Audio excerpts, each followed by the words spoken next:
नमस्कार विद्यार्थी मित्रांनो, मराठी एज्युकेशन अकॅडमी या आपल्या युट्यूब चॅनलमध्ये आपले सहर्ष स्वागत आहे। विद्यार्थी मित्रांनो, 5वी आणि 8वी स्कॉलरशिप एक्झाम खूप जवळ आलेली आहे। 18 फेब्रुवारी रोजी 5वी आणि 8वीची स्कॉलरशिप परीक्षा आहे। त्या बघा, परीक्षेमध्ये अतिशय महत्त्वाचा घटक विचारला जातो की अपूर्णांकावरती उदाहरणे विचारली जातात। तर मुलांना अपूर्णांकावरती कोणतीही उदाहरणे विचारल्यानंतर मुले गोंधळून जातात किंवा कन्फ्यूज होऊन जातात। तर अशा प्रकारे मुलांच्या मनातील भीती नाहीशी करण्यासाठी किंवा अगदी सोप्या पद्धतीने उदाहरणं कशा पद्धतीने सोडवता येतील हे आपण आज या व्हिडिओमध्ये पाहणार आहोत। 5वी स्कॉलरशिपचा जो गणिताचा भाग आहे किंवा गणित विषय आहे त्याच्यामध्ये घटक तिसरा आहे बघा, अपूर्णांक, आणि त्याच्यातीलच व्यवहारी अपूर्णांक, समछेद व भिन्नछेद, त्याच्यामध्ये तुलना, बेरीज, वजाबाकी आणि गुणाकार एवढे उपघटक आहेत। तर त्याच्यातला आपण स्वाध्याय क्रमांक 14.1 हा आज अभ्यासणार आहोत। त्यातील उदाहरणे आपण काही सोडवून घेणार आहोत। बघा, त्याच्यातील पहिलं उदाहरण आपण पाहूया। पहा, सराव संच 14.1 मधला पहिला प्रश्न विचारलेला आहे, आकृतीमधील छायांकित न केलेला भाग कोणत्या अपूर्णांकाने दर्शवाल। पहा, या ठिकाणी अगोदर आता काय करायचंय, आपल्याला ही आकृती दिलेली आहे, यामध्ये छायांकित न केलेला भाग विचारलेला आहे। मग एकूण भाग अगोदर आकृतीचे मोजायचे। बघा, एक वर्तुळ दिलेलं आहे, त्याच्यामध्ये भाग किती दिलेले आहेत आपण इथून सुरुवात करूया। बघा, 1 2 3 4 5 6 7 आणि 8 भाग दिलेले आहेत। 8 पैकी रंगवलेले नाहीत असे किती आहेत बघा, 1 2 आणि 3 भाग रंगवलेले नाहीत, म्हणजे 8 पैकी 3 भाग हे रंगवलेले नाहीत, छायांकित केलेले नाहीत। तर आता यामध्ये पर्याय बघा, 8 एक तर हा एक आहे, 3/8 आणि 8/3। तर आपल्याला विचारलंय काय, तर छायांकित न केलेला भाग कोणत्या पर्यायाने दर्शवाल किंवा अपूर्णांकाने दर्शवाल। तर बघा, 8 पैकी 3 भाग रंगवलेले आहेत, बरोबर का, म्हणजे एकूण 8 आहेत आणि त्यापैकी 3 रंगवलेले आहेत, म्हणजे पर्याय क्रमांक 2 हे उत्तर येईल। 8/3 येणार नाही, म्हणजे 3 पैकी 8 रंगवलेत का, असं होत नाही। तर आपण जास्ती दिलेले जे ह्याची संख्या आहे, म्हणजे एकूण जे भाग आहेत त्याची संख्या खालच्या बाजूला असते, छेदस्थानी असते, आणि त्यापैकी किती रंगवलेले आहेत किंवा रंगवलेले नाहीत त्याची संख्या काय असते, तर आपण अंशस्थानी लिहितो। म्हणजे या ठिकाणी बघा, एकूण भागापैकी, म्हणजे एकूण भाग आहेत किती, 8 आहेत, बरोबर, आणि त्यापैकी रंगवलेले नाहीत असे भाग किती आहेत, तर 3 आहेत, म्हणजे पर्याय क्रमांक 2 हे उत्तर बरोबर येईल।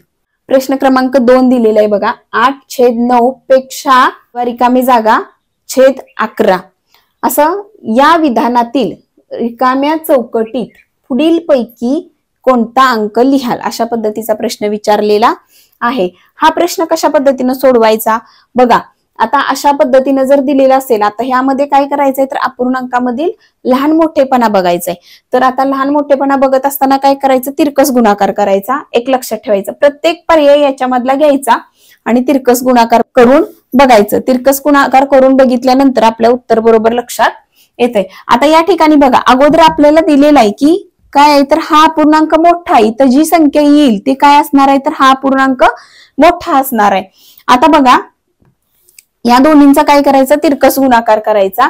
8 गुणिले 11, या ठिकाणी काय करायचं बघा, 8 गुणिले 11 बरोबर किती आले, तर 88, बरोबर। आणि मग इकडची संख्या काय आहे, तर मोठी आहे, बरोबर का।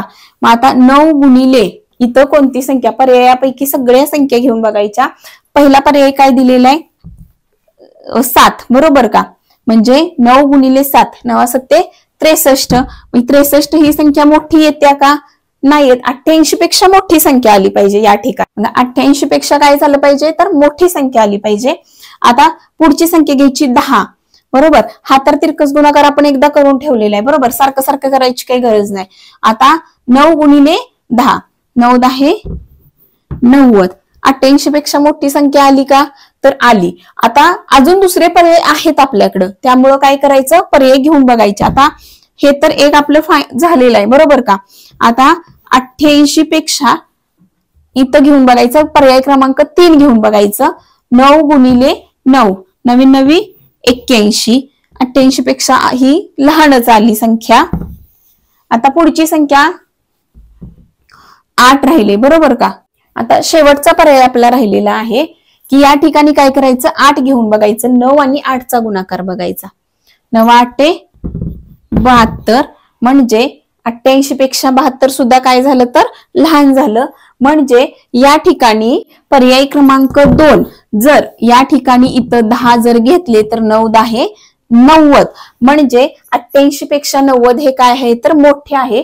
म्हणजे या ठिकाणी जर आपण ह्या बॉक्सच्या ठिकाणी जर 10 घेतले, या चौकोनामध्ये जर 10 म्हणजे पर्याय क्रमांक 2 जर घेतला तर हा अपूर्णांक काय होतोय तर मोठा येतोय.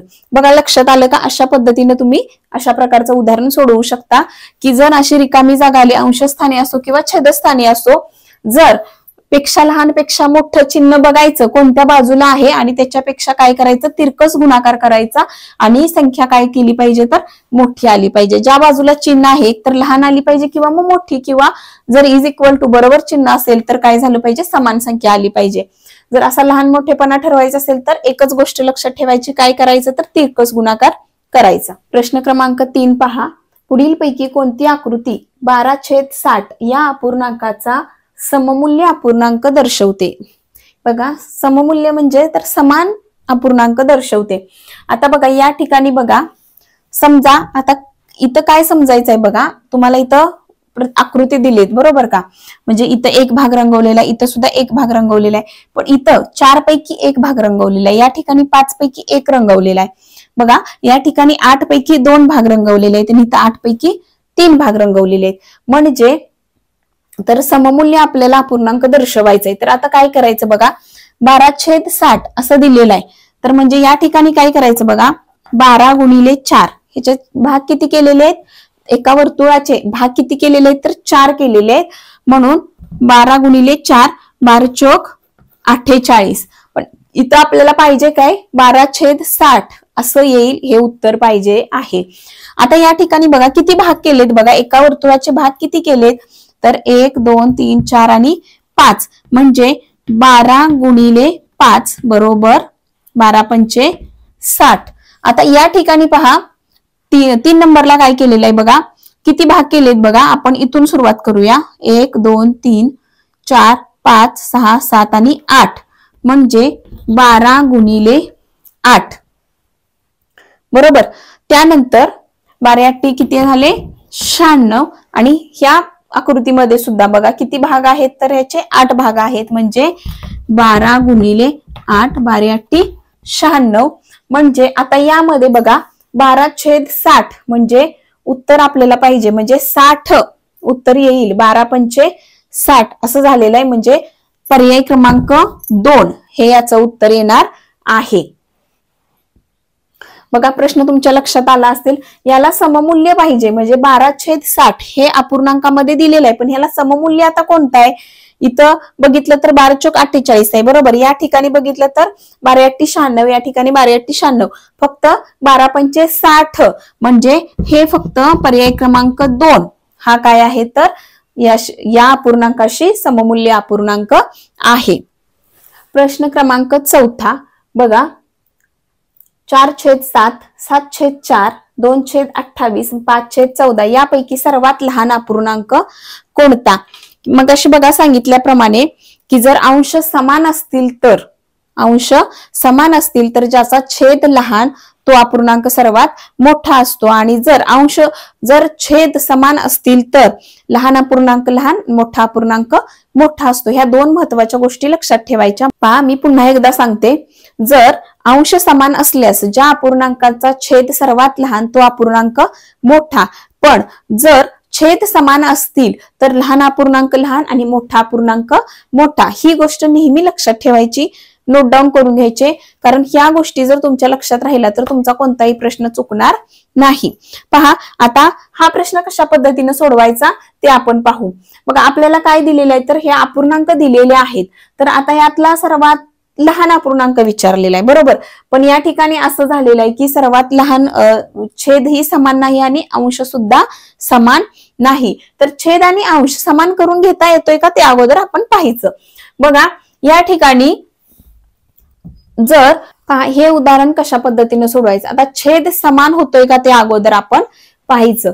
बघा या ठिकाणी जर आणि एक गोष्ट लक्षात ठेवायची की छेद समान करत असताना ज्या संख्येनं आपण छेदाला गुणणार आहे किंवा भाग घालवणार आहे त्याच संख्येनं अंशाला सुद्धा गुणायचं, लक्षात ठेवायचं. बघा या ठिकाणी आता बघा 7 किंवा 4 यापैकी कोणता म्हणजे होऊ शकतोय बघूया आपण. छेद समान करण्यासाठी काय करावं लागतंय बघूया. तर आता बघा 7च्या पाड्यामध्ये 28 आहे, 4च्या पाड्यामध्ये सुद्धा 28 आहे आणि 14च्या पाड्यामध्ये सुद्धा 28 आहे. अगोदर आपण घेऊया मांडून. आता 7 चोक 28 बरोबर. मग आता या ठिकाणी अंशाला आणि छेदाला दोन्हीला सुद्धा काय करावं लागणार आहे तर 4 ने गुणावं लागणार आहे. बघा 4 गुणिले 4 छेद 7 गुणिले 4. बघा या ठिकाणी किती आलं आपलं 4 चोक 16 छेद 7 चोक 28. हे झालं 1 नंबरचं. 2 नंबरचं बघा 7. आता 4 7 28 बरोबर का. म्हणजे 7 गुणिले 7 छेद 4 गुणिले 7 बरोबर 7 7 49 आणि 4 7 28. पहा 3 नंबरचं पहा. आता 28 आहे बरोबर या ठिकाणी म्हणजे 28 1 28. बघा 2 गुणिले 1 आणि 28 गुणिले 1 बे के बे 28 1 28. आता 4 नंबरचं पहा 5 गुणिले 2 आणि 14 गुणिले 2 म्हणजे 5 दुने 10 छेद 14 दुने 28. आता या ठिकाणी सर्वांचा छेद समान झालेला आहे. मी एकत्र सर्व मांडून घेणार आहे. बघा 16 छेद 28. दुसरा आहे 49 छेद 28. तिसरा आहे 2 छेद 28 आणि चौथा आहे 10 छेद 28. आता बघा या ठिकाणी काय सांगितलेलं आहे तर जर छेद समान असतील तर जो अपूर्णांक लहान तो लहान, जो अपूर्णांक मोठा तो मोठा. या ठिकाणी पहा छेद समान आहेत आणि यामधला सर्वात लहान अपूर्णांक कोणता आहे तर 2 छेद 28 हा अपूर्णांक काय आहे तर सर्वात लहान आहे. म्हणजे पर्याय क्रमांक 3 हे उत्तर येईल. बघा लक्षात आलं नसेल तर अजून सुद्धा बघा की आपल्याला छेद काय केला आहे आपण समान केलेला आहे 28. म्हणजे या ठिकाणी छेद समान करून घेतला आणि छेदाला ज्या संख्येनं गुणलेला आहे त्याच संख्येनं काय केलंय अंशाला सुद्धा गुणलेला आहे. म्हणजे छेद समान झालेला आहे आणि छेद समान झाल्यानंतर जर छेद समान असेल तर जो अपूर्णांक लहान तो लहान, मोठा तो मोठा. म्हणजे पर्याय क्रमांक आपलं 3 हे उत्तर आलेलं आहे. या ठिकाणी प्रश्न विचारलेला आहे बघा 7/10 6/20 23/50 19/25 यापैकी सर्वात मोठा अपूर्णांक कोणता. पहा मगाशी विचारलेला आपल्याला पहिला प्रश्न काय विचारलेला तर सर्वात लहान अपूर्णांक. आता विचारलेला आहे सर्वात मोठा अपूर्णांक कोणता. मगाशी ज्या पद्धतीने प्रश्न सोडवला त्या पद्धतीनेच हा प्रश्न सोडवायचा आहे. या ठिकाणी छेद सुद्धा समान नाही आणि अंश सुद्धा समान नाही. तर आपल्याला छेद किंवा अंश समान करून घ्यावा लागेल आणि त्यानंतर मग कोणता अपूर्णांक लहान किंवा मोठा आहे तो आपल्या लक्षात येईल. आता बघा हा उदाहरण बघितल्यानंतर आपल्या लक्षात येतंय की आपण जर आता या ठिकाणी 7/10 6/20 23/50 आणि 19/25 आहे. बघा या ठिकाणी आता आपल्याला जर आपण छेद जर समान केला तर उत्तर काय येतंय ते आपण पाहू शकतो. आता छेद समान करायचा असल्यास काय करावं लागेल आपल्याला तर 10 20 50 आणि 25 आहे बरोबर. म्हणजे 10च्या पटीतल्या संख्या आहेत म्हणजे 25 नाहीये. म्हणजे काय करावं लागणार तर सर्वांचा छेद जर आपण 100 केला म्हणजे या सर्व ज्या येणाऱ्या संख्या आहेत आलेल्या ज्या संख्या आहेत त्या सर्व 100च्या पटीतल्या आहेत. म्हणजे बघा 10चा 10 10 100 नंतर 20 100 50 दुने 100 आणि 25 चोक 100. म्हणजे जर अशा पद्धतीने आपण जर छेद 100 करून घेतला तर काय होईल तर आपल्याला उत्तर काढता येईल. बघा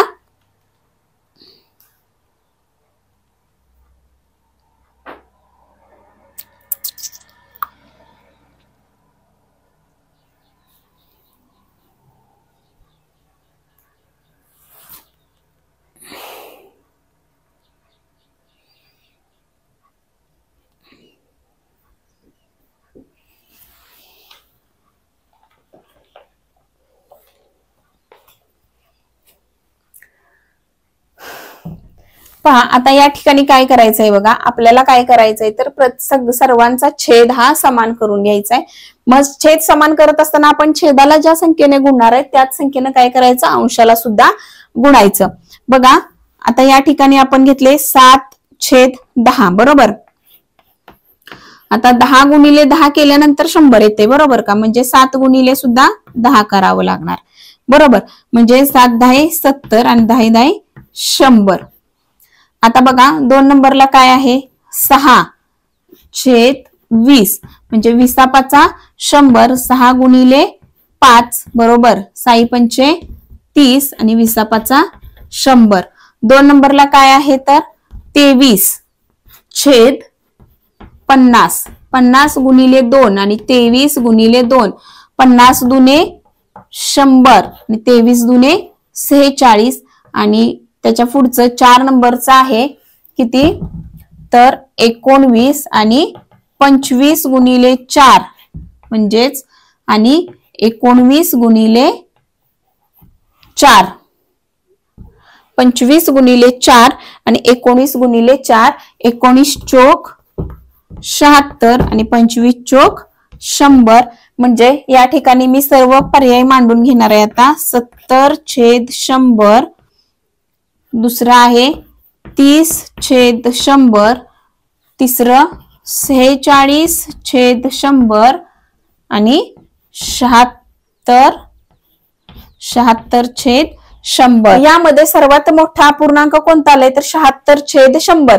आता तुम्ही म्हणाल 76/100 यामध्ये तर पर्याय नाही, तर 76/100 म्हणजेच आपण काय केलं तर 19/25 बरोबर का ला 4 ने गुणल्यानंतर मग 76/100 उत्तर आलेलं आहे. म्हणजे हे पर्याय क्रमांक 2 19/25 हा सर्वात मोठा अपूर्णांक आहे. आणि जर याच्यातला जर विचारला आपल्याला जर सर्वात लहान अपूर्णांक कोणता तर पर्याय क्रमांक 1 6/20 म्हणजे ह्यातलं सर्वात लहान अपूर्णांक कोणता आलाय तर 30/100. मग त्याचं उत्तर काय नाही तर 6/20 हा सर्वात लहान अपूर्णांक आहे. आणि सर्वात मोठा विचारलेला आहे आपल्याला, सर्वात मोठा अपूर्णांक हा 19/25 हे याचं उत्तर आहे. प्रश्न क्रमांक 6 पहा 2/3, 3/6, 7/12, 17/36 यापैकी सर्वात लहान अपूर्णांक कोणता असा प्रश्न विचारलेला आहे. पर्याय दिलेले आहेत 3/6, 7/12, 2/3 आणि 17/36. तर यापैकी सर्वात लहान अपूर्णांक आपल्याला शोधायचा आहे. आता तुम्ही म्हणाल की लहान अपूर्णांक म्हणजे ह्या पर्यायापैकी जो सर्वात लहान संख्या आहे ती म्हणजे सर्वात लहान अपूर्णांक, तर तसं होत नाही. बघा या ठिकाणी काय करायचंय तर छेद किंवा अंश समान असेल तर आपल्याला पटकन ओळखता येतं, पण या ठिकाणी छेद सुद्धा समान नाही आणि अंश सुद्धा समान नाही. मग या ठिकाणी काय करावं लागणार आहे आपल्याला आता तर छेद किंवा अंश समान करावं लागणार आहे. तर आता अंश समान करायचं झालं तर बघा या ठिकाणी 3, 7, 2 आणि 17 म्हणजे या ठिकाणी अंश समान होऊ शकत नाही. बघा 3च्या पाड्यामध्ये 7 नाही किंवा 2 नाही बरोबर, त्यामुळं काय होऊ शकत नाही किंवा 17 सुद्धा नाही. त्याचबरोबर बघा 6, 12, 3 आणि 36 या ठिकाणी बघा शक्यता आपण सांगू शकतो की या ठिकाणी छेद समान होऊ शकतोय का. बघा आता 6, 12, 3 आणि 36 या ठिकाणी 6च्या पाड्यामध्ये 36 आहे बरोबर, 12च्या पाड्यामध्ये सुद्धा 36 आहे, 3च्या पाड्यामध्ये सुद्धा 36 आहे आणि 36 एके 36 सुद्धा आपण करू शकतो. म्हणजे जर छेद आपण 36 केला तर काय होऊ शकतंय आपल्याला पटकन उत्तर मिळू शकते. छेद समान आता कसा करायचा बघा तर ज्या संख्येने छेदस्थांच्या संख्येला आपण गुणणार आहे त्याच संख्येनं काय करायचं अंशस्थांच्या संख्येला सुद्धा गुणायचं. पहा या ठिकाणी आता 3 आणि 6 3/6 आपण घेतलेला आहे. या ठिकाणी बघा आता जर 6ला 6 36 6ला जर 6 ने गुणले तर उत्तर काय येणार आहे 36. मग वरती सुद्धा काय करायचं आपण अंश ठिकाणच्या संख्येला सुद्धा काय करायचं 6 नेच गुणायचं बरोबर. 6×3 18 आणि 6×6 36 हे मिळालं आपलं पहिलं उत्तर. आता 2 नंबरची संख्या बघायचं 7/12. आता 12 गुणिले 3 केल्यानंतर उत्तर किती येतंय आपलं 36 येतंय. मग 7 गुणिले सुद्धा काय करायचं 3 करायचं. 7×3 21 आणि 12×3 36. पुढं 2/3. आता 3 ला कितीनं गुणल्यानंतर येते बघा 12. इथं 12 गुणिले 3 केलं, इथं 3 गुणिले 12 करायचं आणि इथं 2 गुणिले 12 म्हणजे 2 गुणिले 12 उत्तर किती येणार आपलं 24 आणि 3 गुणिले 12 36. आणि आता लास्ट 17/36. या ठिकाणी 36 गुणिले 1 आणि 17 गुणिले 1 बरोबर 17 एके 17 आणि 36 गुणिले 1 36 एके 36. म्हणजे आपल्याला या संख्या मिळालेत बघा आता 18 36 2 नंबरची 21/36 3 नंबरची 24/36 आणि 4 नंबरची 17/36. बघा या ठिकाणी जर ह्या दोन गोष्टी तर आपल्याला माहिती आहेत, जर सर्व अंश समान असतील तर ज्या संख्येचा छेद लहान ती संख्या मोठी किंवा तो अपूर्णांक मोठा, आणि जर छेद समान असेल तर लहान अपूर्णांक लहान मोठा अपूर्णांक मोठा. तर या ठिकाणी बघा सर्वात लहान अंश आपला आता छेद समान आहे बरोबर का, म्हणजे सर्वात लहान अपूर्णांक कोणता आहे तर 17/36 म्हणजे पर्याय क्रमांक 4 हे उत्तर आलेलं आहे. पुढील प्रश्न काय विचारलाय बा, ए बरोबर बी बरोबर सी बरोबर डी, तर पुढील पैकी सर्वात मोठा अपूर्णांक कोणता असा प्रश्न विचारलेला आहे. पर्याय दिलेत A/7 B/5 C/9 आणि D/11. आता यातला आपल्याला विचारलंय की सर्वात मोठा अपूर्णांक कोणता. बघा या ठिकाणी A बरोबर B बरोबर C आणि बरोबर D दिलेलं आहे, म्हणजे अशा वेळेला काय करायचं, बरोबर दिलेलं आहे लहान किंवा मोठं दिलेलं नाही, इथं पेक्षा लहान पेक्षा मोठं जर अशा पद्धतीचं चिन्ह दिलं असतं तर आपल्याला कन्फ्यूज झालं असतं. तर या ठिकाणी काय केलेलं आहे तर बरोबर म्हणजे एकसारख्या संख्या आहेत हे लक्षात ठेवायचं. सर्व संख्या काय आहेत त्याच्यामधल्या समान आहेत. तर काय करायचं, सर्व संख्या समान म्हणजे तुम्ही कोणतीही संख्या एक मानायची, तुम्ही 10 मानू शकता किंवा 50 मानू शकता किंवा 100 मानू शकता, मानायची एक संख्या कोणतीही. काय करायचं, अंशस्थानच्या संख्यांना काय करायचं तर सर्वांची किंमत एक ठरवायची आपण. म्हणजे समजा आपण जसं समीकरण वगैरे सोडवताना बघतो एक्स मानू वाय मानू, अशा पद्धतीनं काय करायचं, कोणतीही तुम्ही एकच संख्या मानायची, म्हणजे सर्वांचा अंश काय होणार आहे तर समानच येणार आहे, कारण इथं आपल्याला काय आहे तर बरोबर चिन्ह आहे बरोबर. तर या ठिकाणी बरोबर चिन्ह असल्यामुळे तुम्ही कोणतीही एक संख्या आहे ती इथं अंशस्थानी मानू शकता. हा या ठिकाणी मग आता काय करायचं तर अंश या ठिकाणी आता 10 म्हणते बघा. पुढील संख्या अंशस्थानच्या ज्या संख्या आहेत सर्वांची किंमत 10 मानू. आता काय करायचं तर बघा सर्वांचीच किंमत आपण 10 मानली बरोबर का. 10/7 2 नंबरला काय येणार आहे आता 10/5 3 नंबरला काय येणार 10/9 आणि 4 नंबरला 10/11. अंश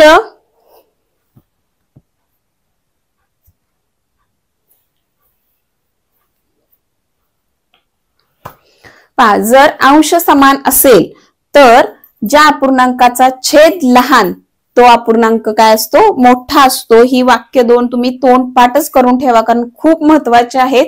अशा प्रकारचे प्रश्न सोडवत असताना तुम्हाला प्रत्येक प्रश्नाला ही 2 वाक्य उपयोगी पडणार आहे, त्यामुळे ती पटकन तुमच्या वहीमध्ये एकतर लिहून ठेवा किंवा तोंडपाठच करून ठेवा.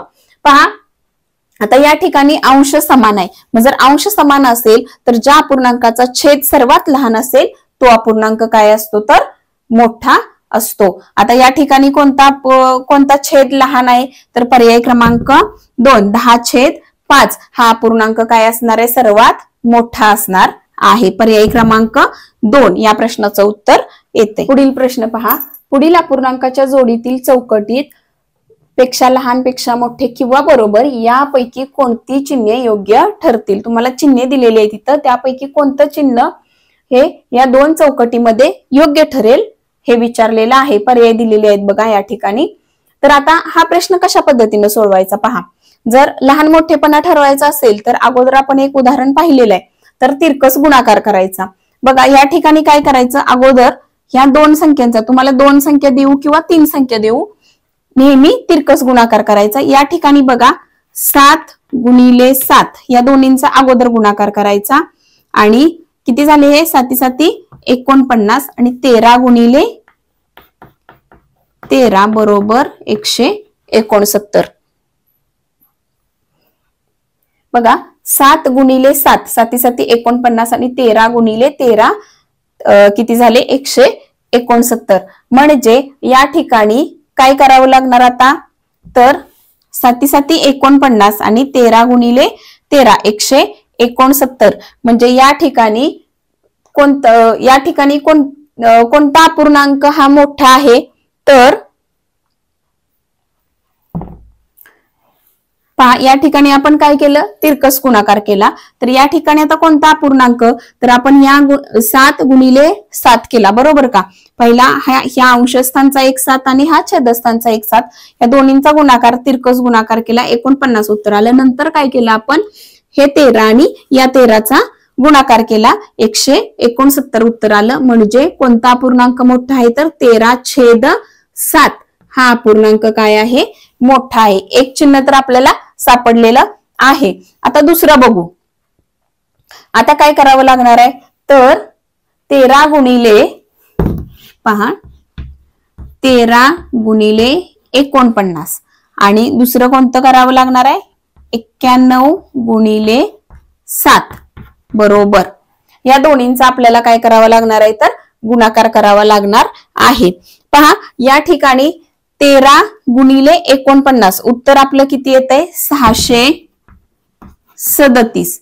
त्याचबरोबर 91 गुणिले 7 हे सुद्धा उत्तर काय येतंय तर 637. समान दोन्हीचं सुद्धा उत्तर येतंय. म्हणजे या ठिकाणी कोणतं चिन्ह येणार आहे तर बरोबर चिन्ह येणार आहे. म्हणजे पहिलं सुद्धा चिन्ह सापडलं आपल्याला आणि 2 नंबरचं सुद्धा सापडलं. मग पर्याय कोणता येईल तर पर्याय क्रमांक 1 हे याचं उत्तर येईल. बघा 7/13 पेक्षा 13/7 हे काय आहे तर मोठे आहे आणि 13/7 आणि 91/49 हे काय आहे तर बरोबरच आहे. दोन्ही समानच आहेत. बघा या पद्धतीने आपण हा प्रश्न सोडवलेला आहे. पुढील प्रश्न विचारलेला आहे आपल्याला. पुढील पैकी 7/16 पेक्षा मोठा परंतु 3/4 पेक्षा लहान असणारा अपूर्णांक कोणता. म्हणजे हे पर्याय दिलेले आहेत आपल्याला आणि त्या पर्यायापैकी 7/16 पेक्षा मोठा पाहिजे परंतु 3/4 पेक्षा लहान पाहिजे असा अपूर्णांक आपल्याला काय करायचंय तर शोधायचा आहे.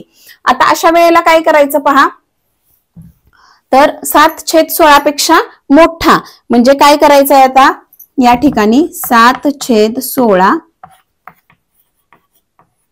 पेक्षा मोठा बरोबर 7/16 पेक्षा मोठा आपल्याला शोधायचा आहे. मग प्रत्येक पर्याय आपल्याला घ्यावा लागणार आहे. बघा या ठिकाणी आता 7/16 बरोबर 7/14 हा पहिला पर्याय आपण घेऊन बघायचा 7/14. आता या ठिकाणी काय करायचंय तर तिरकस गुणाकार करायचा आपल्याला 7/14 हे करायचं. 7/14 केल्यानंतर उत्तर किती येते आपलं 98 आणि 7/16 करायचं उत्तर किती येते आपलं 112. आता या ठिकाणी पेक्षा लहान पेक्षा मोठं म्हणजे काय झालं तर हा अपूर्णांक 7/14 आहे तो काय झालं तर मोठा आहे बरोबर.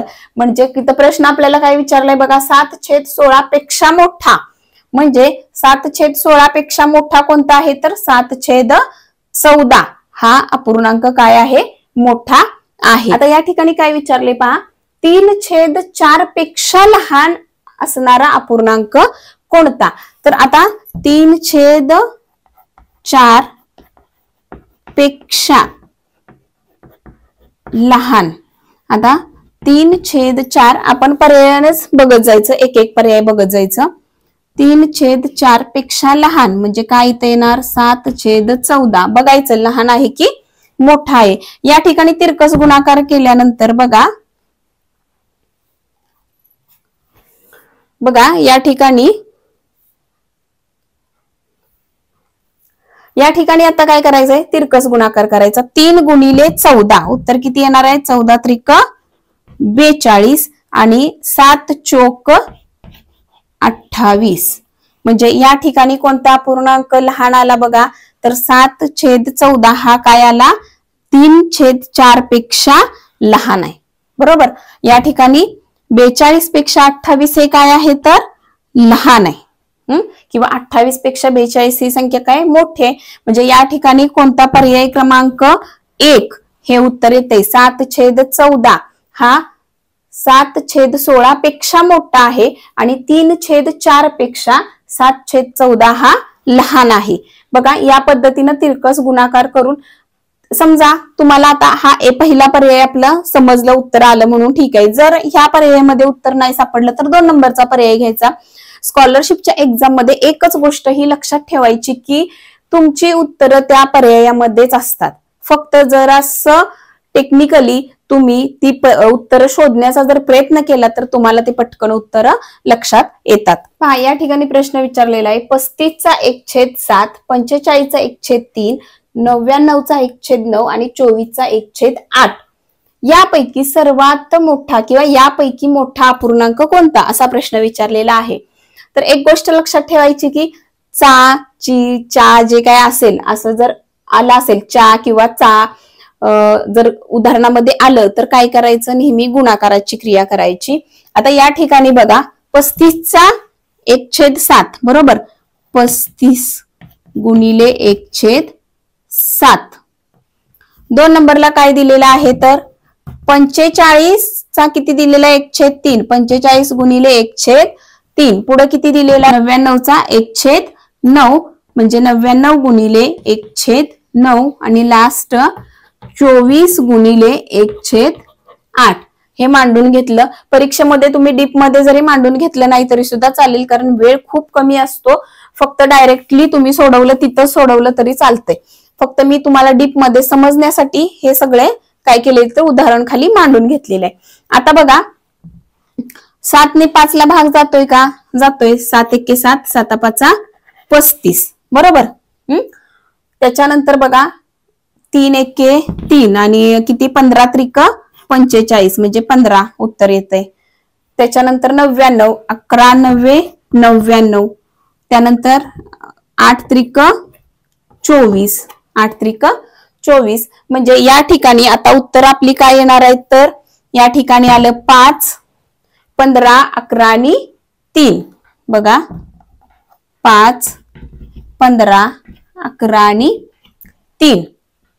तर आता या ठिकाणी काय करायचंय बघा, तर काय विचारलेलं आहे तर मोठा अपूर्णांक कोणता असा प्रश्न विचारलेला आहे. पहा या ठिकाणी अंश सर्वांचा काय आहे तर समान आहे. मग अंश समान असल्यानंतर जर ज्या अपूर्णांकाचा छेद लहान तो अपूर्णांक काय असतो मोठा असतो. म्हणजे या ठिकाणी या अपूर्णांकाचा छेद काय आहे तर सर्वात लहान आहे.